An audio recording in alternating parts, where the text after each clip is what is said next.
നമസ്കാരം. Gulf focus ആരംഭിക്കുന്നു. എല്ലാ പ്രേക്ഷകർക്കും സ്വാഗതം. വേനൽക്കാലത്ത് അപകടങ്ങൾ കുറയ്ക്കാൻ സുരക്ഷാ ക്യാമ്പയിൻ ആരംഭിച്ച Dubai roads and transport authority ആഭ്യന്തര മന്ത്രാലയത്തിന്റെ സഹകരണത്തോടെയാണ് ക്യാമ്പയിൻ നടപ്പാക്കുക. വേനൽക്കാലത്ത് വാഹനാപകടങ്ങൾ കുറച്ച് പൊതുജന സുരക്ഷ ശക്തമാക്കുക എന്ന ലക്ഷ്യത്തോടെ ആഭ്യന്തര മന്ത്രാലയത്തിന്റെയും ദുബായ് പോലീസ് ജനറൽ ഹെഡ്ക്വാർട്ടേഴ്സിന്റെയും സഹകരണത്തോടെ ദുബായ് റോഡ്സ് ആൻഡ് ട്രാൻസ്പോർട്ട് അതോറിറ്റിയാണ് ക്യാമ്പയിന് തുടക്കമിട്ടിരിക്കുന്നത്. സമ്മർ വിത്തൌട്ട് ആക്സിഡന്റ് എന്ന പേരിലാണ് ബോധവൽക്കരണ ക്യാമ്പയിൻ നടക്കുക. പ്രതികൂല കാലാവസ്ഥയിൽ വാഹനങ്ങളുടെ സുരക്ഷ പ്രധാനമാണെന്നും എല്ലാ വാഹന ഉടമകളും വാഹന പരിശോധനയും സർവീസും പൂർത്തിയാക്കണമെന്നും ആർടിഒയുടെ ട്രാഫിക് ആൻഡ് റോഡ്സ് എമർജൻസി വിഭാഗം ഡയറക്ടർ അഹമ്മദ് അൽ ഖസൈമി പറഞ്ഞു. വാഹനങ്ങളുടെ ടയറുകളുടെ സുരക്ഷ പ്രധാനമാണെന്നും അതോടൊപ്പം വാഹനങ്ങളുടെ എഞ്ചിനുള്ളിൽ ഓയിലോ വെള്ളമോ ചോരുന്നില്ല എന്ന് ഉറപ്പാക്കണമെന്നും ഇത്തരം ചെറിയ ചോർച്ച പോലും തീപിടുത്തങ്ങൾ കാരണമാകുമെന്നും അദ്ദേഹം പറഞ്ഞു. ദുബായ് സമ്മർ സർപ്രൈസിലും കുട്ടികൾക്കായുള്ള സമ്മർ ക്യാമ്പുകളിലും റോഡ് സുരക്ഷാ സന്ദേശവുമായി ആർടി എത്തുന്നുണ്ട്. ക്യാമ്പയിൻ ഈ വർഷം സെപ്റ്റംബർ വരെ നീണ്ടു നിൽക്കും. 24 ദുബായ്. അർഹരായവരിലേക്ക് ഭക്ഷണം എത്തിക്കുകയെന്ന ലക്ഷ്യത്തോടെ ദുബായ് ഭരണാധികാരി പ്രഖ്യാപിച്ച 1 ബില്യൺ മീൽസ് പദ്ധതി വൻ വിജയം. ഇതുവരെ 65 രാജ്യങ്ങളിലെ അർഹരായ ആളുകളിലേക്ക് ഭക്ഷണം എത്തിക്കാനായതായി അധികൃതർ അറിയിച്ചു.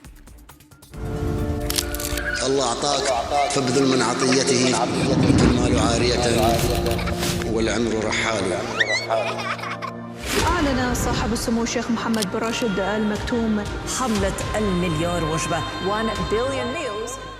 ദുർബല വിഭാഗക്കാർക്ക് ഭക്ഷ്യസഹായം ഉറപ്പാക്കുക എന്ന ലക്ഷ്യത്തോടെ 3 വർഷം മുൻപാണ് UAE വൈസ് പ്രസിഡന്റും പ്രധാനമന്ത്രിയും ദുബായ് ഭരണാധികാരിയുമായ his Sheikh Mohammed bin Rashid Al Maktoum 1 billion meals campaign പ്രഖ്യാപിച്ചത്. 50 രാജ്യങ്ങളിലേക്ക് എത്തിക്കാൻ ഉദ്ദേശിച്ചിരുന്ന പദ്ധതി കൂടുതൽ പേരിലേക്ക് എത്തിക്കാനായതായും നിലവിൽ 65 രാജ്യങ്ങളിലെ ജനങ്ങൾക്ക് സഹായം ലഭ്യമാക്കിയതായും അധികൃതർ അറിയിച്ചു. പദ്ധതി തുടരുമെന്നും വരും വർഷങ്ങളിൽ 260 ദശലക്ഷം ഭക്ഷണം കൂടി വിതരണം ചെയ്യുമെന്നും ഷെയ്ഖ് മുഹമ്മദ് പ്രഖ്യാപിച്ചു. റമദാൻ മാസങ്ങളിൽ ഉൾപ്പെടെ കഴിഞ്ഞ വർഷങ്ങളിൽ നിരവധി ഭക്ഷ്യസഹായ പദ്ധതികൾ ഷെയ്ഖ് മുഹമ്മദ് നടപ്പാക്കിയിരുന്നു. 2022 Jordan, India, Pakistan, Kyrgyzstan, Uganda, Angola എന്നിവയുൾപ്പെടെ 13 രാജ്യങ്ങളിലെ കുടിയിറക്കപ്പെട്ട വ്യക്തികൾക്കും കുടുംബങ്ങൾക്കും പ്രതിസന്ധിയിലായ സമൂഹങ്ങൾക്കും ക്യാമ്പയിൻ വലിയ ആശ്രയവും ആശ്വാസവുമായിരുന്നു.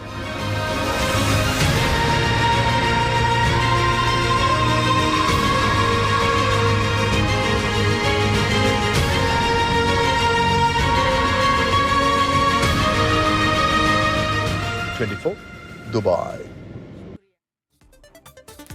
ഗസയിൽ വെടിനിർത്തലിനോട് അനുകൂലമായി പ്രതികരിച്ച ഹമാസ് വെടിനിർത്തൽ നടപ്പാക്കുന്നതിന് അടിയന്തര ചർച്ചകൾക്ക് തയ്യാറെന്ന് ഹമാസ് ഖത്തറിനെയും ഈജിപ്തിനെയും അറിയിച്ചു. 20 മാസം നീണ്ട ഹമാസ് ഇസ്രായേൽ സംഘർഷം അവസാനിക്കാനുള്ള സാധ്യതകളാണ് ഇപ്പോൾ തെളിയുന്നത്. കഴിഞ്ഞ ചൊവ്വാഴ്ചയാണ് American president Donald Trump Israel വെടിനിർത്തൽ നിബന്ധനകൾ അംഗീകരിച്ചതായി അറിയിച്ചത്.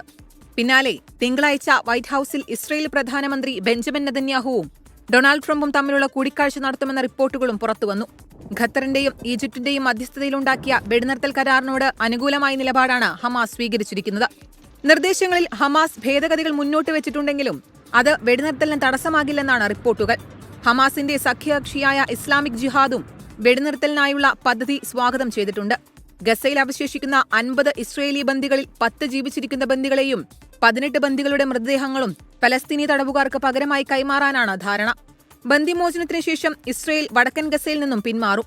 ശാശ്വതമായ വെടിനിർത്തലിനായുള്ള ചർച്ചകളും ആരംഭിക്കും. നേരത്തെ ഗസയിൽ 2 മാസത്തെ വെടിനിർത്തൽ പ്രഖ്യാപിച്ചിരുന്നുവെങ്കിലും മാർച്ചിൽ ധാരണ അട്ടിമറിക്കപ്പെട്ടതിനെ തുടർന്ന് ഗസയിൽ ഇസ്രയേൽ വ്യോമാക്രമണം ശക്തിപ്പെടുത്തുകയായിരുന്നു. 2023 ഒക്ടോബർ 7 ആരംഭിച്ച യുദ്ധത്തിൽ ഇതുവരെ 57,268 പലസ്തീനികളും 1200ഓളം ഇസ്രയേലികളുമാണ് കൊല്ലപ്പെട്ടത്. International desk 24. അമേരിക്കയിലെ ടെക്സാസിലെ മിന്നൽ പ്രളയത്തിൽ 27 മരണം, 25 കുട്ടികളെ കാണാനില്ല. പ്രളയം ഞെട്ടിക്കുന്നതെന്ന് അമേരിക്കൻ പ്രസിഡന്റ് ഡൊണാൾഡ് ട്രംപ് പ്രതികരിച്ചു.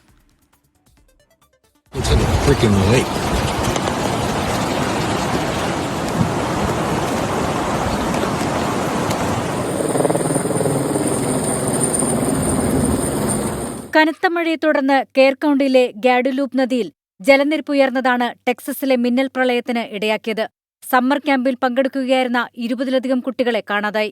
കനത്ത മഴയിൽ 45 മിനിറ്റിനുള്ളിൽ ഗാഡുലൂപ്പ് നദിയിലെ ജലനിരപ്പ് 26 അടിയായി ഉയരുകയായിരുന്നു. മധ്യ ടെക്സസിലെ പല റോഡുകളും ഗതാഗതയോഗ്യമല്ല. കാണാതായവർക്കായി തിരച്ചിൽ തുടരുകയാണെന്ന് ടെക്സസ് ഗവർണർ ഗഡ് അബോട്ട് അറിയിച്ചു. 14 ഹെലികോപ്റ്ററുകളും 12 ഡ്രോണുകളും രക്ഷാദൌത്യത്തിന് വിനിയോഗിച്ചിട്ടുണ്ട്. 500-ലേറെ രക്ഷാപ്രവർത്തകരും സ്ഥലത്തുണ്ട്. പ്രദേശത്ത് വെള്ളപ്പൊക്ക മുന്നറിയിപ്പ് സംവിധാനം ഉണ്ടായിരുന്നില്ല. വെള്ളപ്പൊക്കത്തെ തുടർന്ന് ടെക്സസിൽ പലയിടങ്ങളിലും സ്വാതന്ത്ര്യദിനാഘോഷ പരിപാടികൾ റദ്ദാക്കി. ടെക്സസിലെ പടിഞ്ഞാറും മധ്യഭാഗത്തും വീണ്ടും പ്രളയമുണ്ടാകാനുള്ള സാധ്യതയുണ്ടെന്ന് കാലാവസ്ഥാ നിരീക്ഷണ കേന്ദ്രം മുന്നറിയിപ്പ് നൽകി. International desk 24. ഇന്ത്യ സംശയമുന്നയിക്കുന്ന ഭീകരരെ കൈമാറുന്നതിൽ പാകിസ്ഥാൻ എതിർപ്പില്ല എന്ന് പാകിസ്ഥാൻ മുൻ വിദേശകാര്യമന്ത്രി ബിലാവൽ ഭൂട്ടോ. ഭീകര സംഘടനയായ ജെയ്ഷെ മുഹമ്മദ് തലവൻ മസൂദ് അസർ എവിടെയെന്ന് പാകിസ്ഥാൻ അറിയില്ല. തെളിവുകൾ നൽകാൻ ഇന്ത്യ തയ്യാറായിട്ടില്ല എന്നും ആരോപണം. ലഷ്കർ ഇ തൊയ്ബ തലവൻ ഹാഫിസ് സെയ്ദിനെയും ജെയ്ഷെ മുഹമ്മദ് സ്ഥാപകൻ മസൂദ് അസറിനെയും ഇന്ത്യയ്ക്ക് കൈമാറുന്നതുമായി ബന്ധപ്പെട്ട ചോദ്യത്തിനായിരുന്നു പാകിസ്ഥാൻ മുൻ വിദേശകാര്യമന്ത്രി ബിലാവൽ ഭൂട്ടോയുടെ പ്രതികരണം. മസൂദ് അസർ എവിടെയെന്ന് പാകിസ്ഥാൻ അറിയില്ല.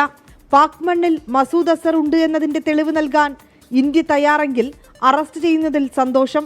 എന്നാൽ ഇന്ത്യയുടെ ഭാഗത്തുനിന്ന് അത്തരം നടപടികൾ ഉണ്ടായിട്ടില്ലെന്നും ബിലാവൽ ഭൂട്ടോ ആരോപിച്ചു. മസൂദ് അസർ അഫ്ഗാനിസ്ഥാനിലാണെങ്കിൽ തങ്ങൾക്കൊന്നും ചെയ്യാൻ കഴിയില്ലെന്നും മുൻ പാക് വിദേശകാര്യമന്ത്രി വ്യക്തമാക്കി. ലഷ്കർ ഇ തൊയ്ബ തലവൻ ഹാഫിസ് സെയ്ദ് സ്വതന്ത്രനല്ലെന്നും പാകിസ്ഥാൻ കസ്റ്റഡിയിലാണെന്നും ബിലാവൽ ഭൂട്ടോ പറഞ്ഞു. 24 ഡൽഹി. പ്രധാനമന്ത്രി നരേന്ദ്രമോദിയുടെ വിദേശ പര്യടനം തുടരുന്നു. അർജന്റീനയിലെത്തിയ നരേന്ദ്രമോദിക്ക് സ്വീകരണം നൽകി ഇന്ത്യൻ സമൂഹം. അർജന്റീന സന്ദർശനം പൂർത്തിയാക്കി ബ്രിക്സ് ഉച്ചകോടിയിൽ പങ്കെടുക്കാൻ പ്രധാനമന്ത്രി നാളെ ബ്രസീലിലേക്ക് പുറപ്പെടും. ട്രിനിഡാഡ് ആൻഡ് ടൊബാഗോയിലെ സന്ദർശനം പൂർത്തിയാക്കിയാണ് പ്രധാനമന്ത്രി അർജന്റീനയിലേക്ക് യാത്ര തിരിച്ചത്. 57 വർഷത്തിനിടെ ഒരു ഇന്ത്യൻ പ്രധാനമന്ത്രി അർജന്റീനയിലേക്ക് നടത്തുന്ന ആദ്യ ഉഭയകക്ഷി സന്ദർശനമാണിത്.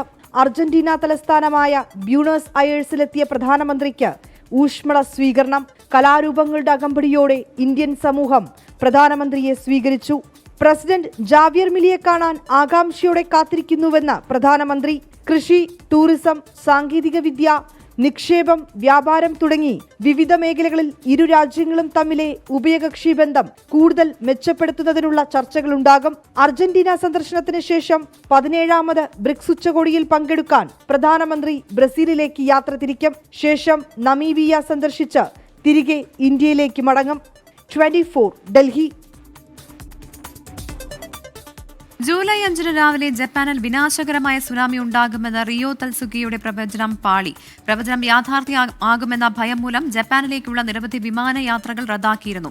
തൽസുഗിയുടെ പ്രവചനം മൂലം ജപ്പാന് $3.9 ബില്യൺ നഷ്ടമുണ്ടായതായാണ് റിപ്പോർട്ട്. ലോകം ആശ്വാസത്തിൽ. ഇന്ന് രാവിലെ 4:18 ജപ്പാനിൽ വിനാശകരമായ സുനാമി ഉണ്ടാകുമെന്ന റിയോ തത്സുഗിയുടെ പ്രവചനം പാളി. തത്സുഗിയുടെ പ്രവചനം മൂലം ജപ്പാനിലേക്കുള്ള വിമാന സർവീസുകൾ പലതും റദ്ദാക്കപ്പെടുകയും വിനോദസഞ്ചാരികളുടെ വരവ് കുറയുകയും ചെയ്തിരുന്നു. പ്രവചനങ്ങളിലൂടെ ലോകശ്രദ്ധ നേടിയ ജാപ്പനീസ് മാംഗ കലാകാരിയാണ് റിയോ തത്സുഗി. 70-കാരിയായ റിയോ പുതിയ ബാബ വാങ്ക എന്നാണ് വിശേഷിപ്പിക്കപ്പെടുന്നത്.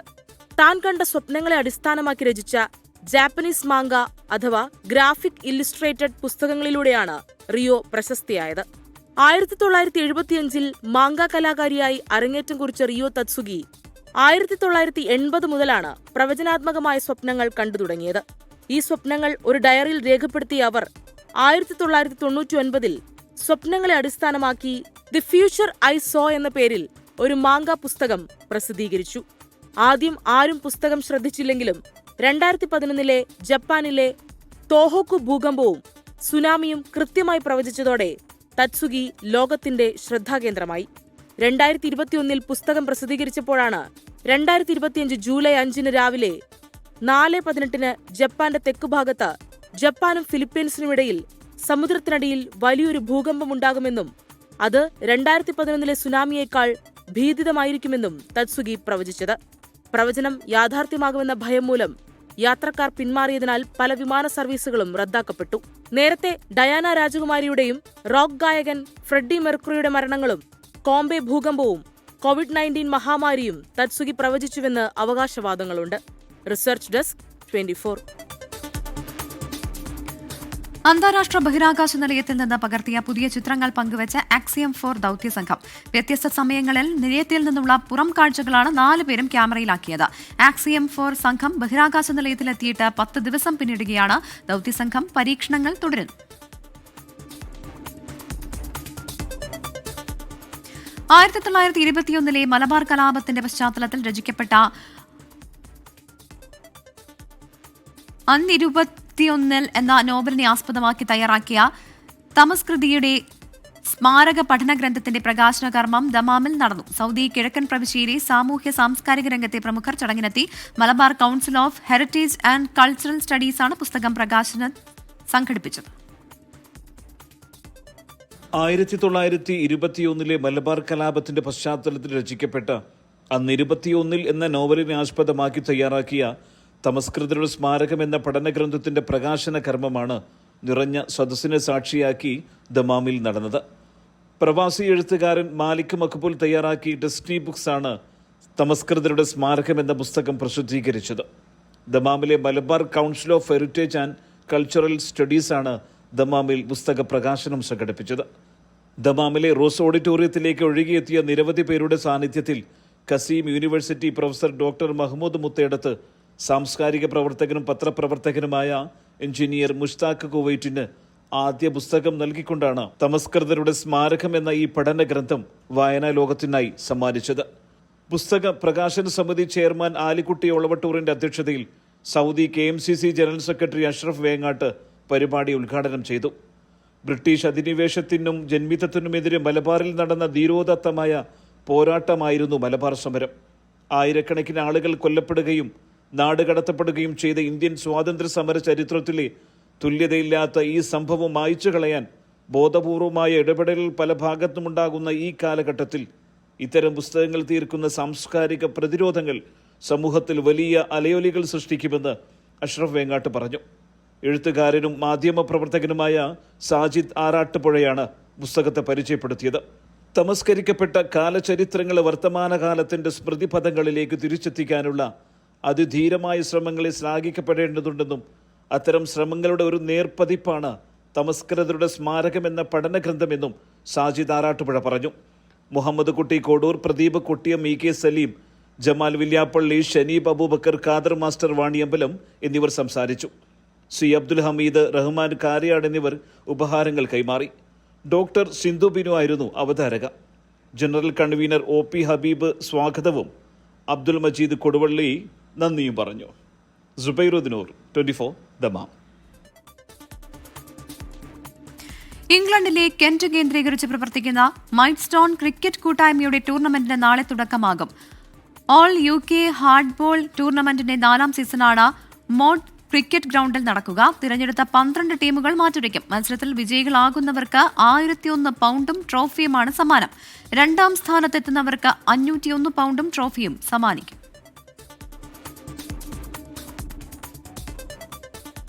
സൗദി കിഴക്കൻ പ്രവിശ്യയിലെ പത്തനംതിട്ട ജില്ലാ കൂട്ടായ്മയായ പനോരമ 15ാമത് വാർഷികം വിവിധ പരിപാടികളോടെ ആഘോഷിച്ചു. പനോരമ ചെയർമാൻ മാത്യു ജോർജ് ഉദ്ഘാടനം ചെയ്തു. ഷാജഹാൻ റാവുത്തർ അധ്യക്ഷത വഹിച്ചു. അബ്ദുൾ മജീദ് ബദറുദ്ദീൻ മുഖ്യാതിഥിയായി. 15ാം വാർഷികം പ്രമാണിച്ച് 15 നിർധന രോഗികൾക്ക് ധനസഹായവും സ്വയം തൊഴിൽ കണ്ടെത്തുന്നതിനായി 5 പേർക്ക് തയ്യൽ മെഷീനും നൽകുമെന്ന് ഭാരവാഹികൾ അറിയിച്ചു. ആഘോഷങ്ങളുടെ ഭാഗമായി കുട്ടികളുടെയും മുതിർന്നവരുടെയും വിവിധ കലാപരിപാടികളും അരങ്ങേറി. UAE തൃശൂർ നിവാസികളുടെ കൂട്ടായ്മ തെക്കിൻകാട് നിലവിൽ വന്നു. കൂട്ടായ്മയുടെ ലോഗോ പ്രകാശനവും സാംസ്കാരിക സദസ്സും ദുബായിൽ നടന്നു. എത്തിസലാത്ത് അക്കാദമിയിൽ നടന്ന ചടങ്ങിൽ സംവിധായകൻ തരുൺ മൂർത്തി ലോഗോ പ്രകാശനം ചെയ്തു. തേക്കിൻകാടിലെ അംഗങ്ങൾ എഴുതിയ കഥകൾ ഉൾപ്പെടെയുള്ള തേക്കിൻകാടിന്റെ സ്പന്ദനം എന്ന പുസ്തകവും ചടങ്ങിൽ പ്രകാശനം ചെയ്തു. പ്രശസ്ത വയലിനിസ്റ്റ് ശബരീഷ് പ്രഭാകറും സ്റ്റാർ സിംഗർ വിജയ് ഋതു കൃഷ്ണയും പ്രമുഖ ബാൻഡ് അഗ്നിയും ചേർന്നൊരുക്കിയ സംഗീത സന്ധ്യയും അരങ്ങേറി. യുവയിലെ വിവിധയിടങ്ങളിൽ നിന്ന് നൂറുകണക്കിന് ആളുകൾ പരിപാടിയുടെ ഭാഗമായി. ടിബറ്റൻ ആത്മീയ നേതാവ് ദലൈലാമയുടെ 90ാം വാർഷികാഘോഷത്തിന്റെ നിറവിലാണ് ഹിമാചൽ പ്രദേശിലെ ധരംശാല. നാളെയാണ് ദലൈലാമയുടെ 90ാം ജന്മദിനം. നാളെ നടക്കുന്ന പിറന്നാൾ ആഘോഷങ്ങളിൽ പങ്കെടുക്കാൻ ലോകത്തിന്റെ വിവിധ കോണിൽ നിന്നുള്ള ബുദ്ധമത വിശ്വാസികൾ ധരംശാലയിൽ എത്തിച്ചേർന്നിട്ടുണ്ട്. ധരംശാലയിൽ നിന്ന് ബൽറാം നെടുങ്ങാടി തയ്യാറാക്കിയ റിപ്പോർട്ടിലേക്ക്. ഞാനിപ്പോൾ ഉള്ളത് ഹിമാചൽ പ്രദേശിലെ ധരംശാലയിലെ മക്ലിയോഡ് ഗഞ്ചിലെ ദലൈലാമ ക്ഷേത്രത്തിന്റെ പ്രവേശന കവാടത്തിലാണ്. നാളെയാണ് ദലൈലാമയുടെ 90ാം ജന്മദിന ആഘോഷം നടക്കുന്നത്. അതിൽ പങ്കെടുക്കുന്നതിനായി ലോകത്തിന്റെ വിവിധ ഭാഗങ്ങളിൽ നിന്നുള്ള ബുദ്ധമത വിശ്വാസികൾ, വിവിധ ധാരകളിൽപ്പെട്ട ബുദ്ധമത സന്യാസികൾ ഉൾപ്പെടെയുള്ളവർ എത്തിച്ചേർന്നിരിക്കുന്നു. വലിയ ആഘോഷ പരിപാടികളാണ് ദലൈലാമയുടെ 90ാം ജന്മദിനത്തോട് അനുബന്ധിച്ച് ഇവിടെ നടന്നു വരുന്നത്. ഇന്നാണ് ദലൈലാമയുടെ ടിബറ്റൻ കലണ്ടർ അനുസരിച്ചുള്ള ജന്മദിനം. ടിബറ്റൻ കലണ്ടറിലെ 5ാം മാസത്തിലെ 5ാം ദിനം ആണ് ഇന്ന്. ഇതാണ് ടിബറ്റൻ വിശ്വാസം അനുസരിച്ച് അദ്ദേഹത്തിന്റെ ജന്മദിനമായി ആചരിക്കുന്നത്. ഈ നഗരത്തിൽ പുറമേ നിന്ന് ഈ ആഘോഷ ചടങ്ങിൽ പങ്കെടുക്കാൻ എത്തിയവരെ കൊണ്ട് നിറഞ്ഞിരിക്കുകയാണ്. അദ്ദേഹം ഈ 90-ാം ജന്മദിനത്തിൽ തൻ്റെ പിൻഗാമിയെ പ്രഖ്യാപിക്കുമെന്ന അഭ്യൂഹങ്ങൾ ആദ്യം ഉയർന്നിരുന്നു. ഇതോടെയാണ് ഈ ജന്മദിനാഘോഷത്തിന് കൂടുതൽ പ്രാധാന്യം അന്താരാഷ്ട്ര രാഷ്ട്രീയ തലത്തിൽ പോലും കൈവന്നത്. അതേസമയം 2 ദിവസം മുമ്പ് തൻ്റെ സമൂഹമാധ്യമ അക്കൗണ്ടിലൂടെ അദ്ദേഹം തന്നെ 2011 എടുത്ത തീരുമാനം പങ്കുവച്ചു. അതനുസരിച്ച് ഉടൻ ഇത്തരത്തിൽ പിൻഗാമിയെ പ്രഖ്യാപിക്കില്ല, മറിച്ച് പരമ്പരാഗത രീതി അനുസരിച്ച് മാത്രമായിരിക്കും ഇത്തരത്തിൽ തൻ്റെ പിൻഗാമിയെ തിരഞ്ഞെടുക്കുക എന്നാണ് അദ്ദേഹം വ്യക്തമാക്കിയത്. പൂർണ്ണമായും ടിബറ്റൻ ബുദ്ധമത രീതി അനുസരിച്ചായിരിക്കും ദലൈലാമയുടെ പിൻഗാമിയെ തിരഞ്ഞെടുക്കുക എന്നും മറ്റ് ആർക്കും തന്നെ ഈ വിഷയത്തിൽ ഇടപെടാൻ അധികാരമില്ല എന്നുമാണ്. ഈ ജന്മദിന ആഘോഷത്തിൽ കേന്ദ്രമന്ത്രി കിരൺ റിജിജു അടക്കമുള്ള കേന്ദ്രമന്ത്രിമാർ പങ്കെടുക്കുന്നുണ്ട്. ഒപ്പം തന്നെ പൊതുജനങ്ങളെ ദലൈലാമ നാളെ അഭിസംബോധന ചെയ്യുന്നുണ്ട്. നാളെ രാവിലെ 9 മണി മുതൽ 11 മണി വരെയായിരിക്കും ഈ പൊതു ചടങ്ങുകൾ നടക്കുക. ദലൈലാമ പൊതുജനങ്ങൾക്ക് മുന്നിലെത്തുക. അദ്ദേഹം സംസാരിക്കുമോ എന്ന കാര്യം ഇപ്പോൾ വ്യക്തമല്ല. മറ്റ് പ്രത്യേക പൂജകൾ, അനുഷ്ഠാനങ്ങൾ അടക്കമുള്ളവയും ഈ ജന്മദിന ആഘോഷത്തിന്റെ ഭാഗമായി നടക്കും. പൂർണ്ണമായും ആഘോഷത്തിന്റെ നിറവിലാണ് ഇപ്പോൾ ധരംശാല നഗരം. ആരോഗ്യമന്ത്രി വീണ ജോർജിന് രാജി ആവശ്യപ്പെട്ട് ഇന്നും കേരളത്തിലെ തെരുവുകൾ സംഘർഷഭരിതം. പ്രതിപക്ഷ സംഘടനകൾ വിവിധയിടങ്ങളിൽ നടത്തിയ മാർച്ചിനിടെ പോലീസും പ്രവർത്തകരും തമ്മിൽ ഏറ്റുമുട്ടി. ആരോഗ്യമന്ത്രിയുടെ തിരുവനന്തപുരത്തെ വസതിയിലേക്ക് യൂത്ത് കോൺഗ്രസ് നടത്തിയ മാർച്ച് സംഘർഷത്തിൽ കലാശിച്ചു. എറണാകുളം അങ്കമാലിയിൽ മന്ത്രി വി എൻ വാസവന് നേരെ കരിങ്കൊടി കാണിച്ചു.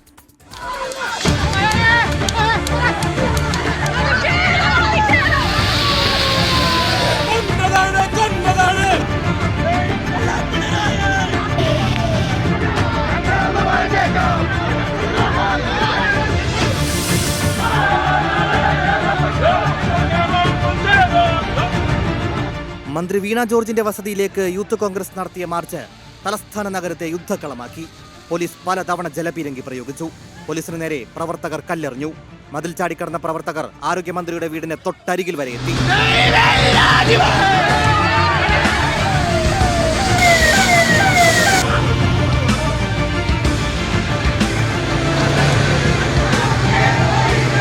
എറണാകുളം അങ്കമാലിയിൽ മന്ത്രി വി എൻ വാസവന്റെ വാഹനത്തിനു നേരെ യൂത്ത് കോൺഗ്രസ് പ്രവർത്തകരുടെ കരിങ്കൊടി.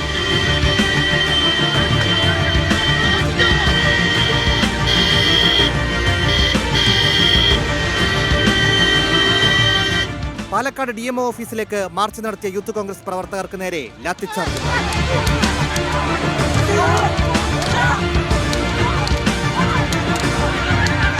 വയനാട് യൂത്ത് കോൺഗ്രസ് പ്രവർത്തകർ DMO ഓഫീസിൽ റീത്ത് വച്ചു. കണ്ണൂർ DMO ഓഫീസിലേക്കും കൊല്ലം കളക്ടറേറ്റിലേക്കും യൂത്ത് കോൺഗ്രസ് നടത്തിയ മാർച്ച് സംഘർഷത്തിൽ കലാശിച്ചു. ആരോഗ്യമന്ത്രിയുടെ പത്തനംതിട്ടയിലെ വീട്ടിലേക്ക് BJP മാർച്ച് നടത്തി. കോഴിക്കോട് മെഡിക്കൽ കോളേജിലേക്ക് നടന്ന BJPയുടെ മാർച്ചിൽ നേരിയ സംഘർഷമുണ്ടായി. പത്തനംതിട്ടയിൽ കപ്പലും കപ്പിത്താനുമായി യൂത്ത് കോൺഗ്രസ് പ്രതിഷേധ നഗരപ്രദർശനം നടത്തി. വരും ദിവസങ്ങളിലും പ്രതിഷേധം വ്യാപിപ്പിക്കാനാണ് പ്രതിപക്ഷ യുവജന സംഘടനകളുടെ തീരുമാനം. News desk 24. Kottayam medical college അപകടത്തിൽ ആരോഗ്യമന്ത്രി വീണ ജോർജ് പ്രതിരോധ കവചം തീർക്കുകയാണ്.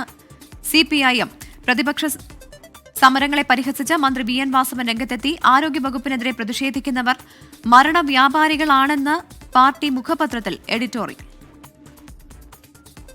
പ്രതിപക്ഷ വിമർശനത്തിന് അതേ ചൂടിലാണ് CPIMന്റെയും മറുപടി. പ്രതിഷേധങ്ങളെ കടന്നു പരിഹസിച്ച് മന്ത്രി വി എൻ വാസവൻ രംഗത്തെത്തി. കെട്ടിടം ആരോഗ്യമന്ത്രി വന്ന് ഉരുട്ടിയിട്ടതോ തള്ളിയിട്ടതോ അല്ലല്ലോ എന്നായിരുന്നു മന്ത്രി വി എൻ വാസവന്റെ പ്രതികരണം. ആരോഗ്യമന്ത്രി വന്ന് ഉരുട്ടിയിട്ടതോ തള്ളിയിട്ടതോ അത്തരത്തിൽ ഉണ്ടായ സംഭവം നിർഭാഗ്യകരമാണ്. അതിന് കാലകൂട്ടി നടപടികൾ സ്വീകരിച്ചിരുന്നു. അത് ഷിഫ്റ്റ് ചെയ്യുന്ന കാര്യത്തിൽ അപ്പോൾ ചില ഉപകരണങ്ങളോട് വരാനുള്ളവരും മാത്രം താമസം വന്ന, അല്ലെങ്കിൽ നേരത്തെ തീരുമായിരുന്നു. മരണവ്യാപാരികളുടെ ആഭാസ നൃത്തം കേരളത്തിലെ പ്രബുദ്ധ ജനത നിരാകരിക്കുമെന്നാണ് CPIM മുഖപത്രം ദേശാഭിമാനിയിലെ മുഖപ്രസംഗം. കെട്ടിടത്തിനടിയിൽ ആരുമില്ലെന്ന് മന്ത്രിമാർ പറഞ്ഞതാണ് രക്ഷാപ്രവർത്തനം വൈകിപ്പിച്ചത് എന്ന നിലപാടിൽ ഉറച്ചു നിൽക്കുകയാണ് പ്രതിപക്ഷ നേതാവ് VD സതീശൻ. അവിടെ അടച്ചിട്ട സ്ഥലമാണ്. അത് ഒരു തരത്തിലുള്ള പ്രവൃത്തി അതിൻ്റെ അകത്ത് നടക്കുന്നില്ല. അത് പൂട്ടിയിട്ടിരിക്കുന്ന സ്ഥലമാണ്. ഒരു മനുഷ്യൻ അതിൻ്റെ അകത്തില്ല എന്ന് ആരാണ് മന്ത്രിമാർ പറഞ്ഞപ്പോഴാണ് രക്ഷാപ്രവർത്തനം നടക്കാതെ പോയത്. പ്രതിപക്ഷ സമരങ്ങളെ പോലീസ് തെരുവിൽ നേരിടുമ്പോൾ വിമർശനങ്ങളെ കടുത്ത ഭാഷയിൽ ചെറുക്കാനാണ് CPIM തീരുമാനം. 24 തിരുവനന്തപുരം. UK മലയാളിയുടെ പരസ്യത്തിലും ബ്രിട്ടീഷ് യുദ്ധവിമാനം F-35. മകനെ മടങ്ങിവരൂ എന്ന തലക്കെട്ടോടെയാണ് പരസ്യം. മാഞ്ചസ്റ്ററിലുള്ള കേരള കറി ഹൌസ് എന്ന റെസ്റ്റോറന്റാണ് ഇത്തരത്തിൽ പരസ്യം ചെയ്തത്. ജൂൺ 14-നാണ് ബ്രിട്ടന്റെ യുദ്ധവിമാനം അടിയന്തര ലാൻഡിംഗ് നടത്തിയത്. മകനെ മടങ്ങിവരൂ എന്ന തലക്കെട്ടോടെയാണ് ബ്രിട്ടീഷ് യുദ്ധവിമാനം പ്രമേയമാക്കി മാഞ്ചസ്റ്ററിലുള്ള കേരള കറി ഹൌസ് റെസ്റ്റോറന്റിന്റെ പരസ്യം. നാടിന്റെ പാരമ്പര്യത്തിന്റെ രുചി ഇവിടെ പുനഃസൃഷ്ടിക്കുമ്പോൾ എന്തിനാണ് തിരികെ പോകുന്നതെന്നായിരുന്നു പരസ്യവാചകം.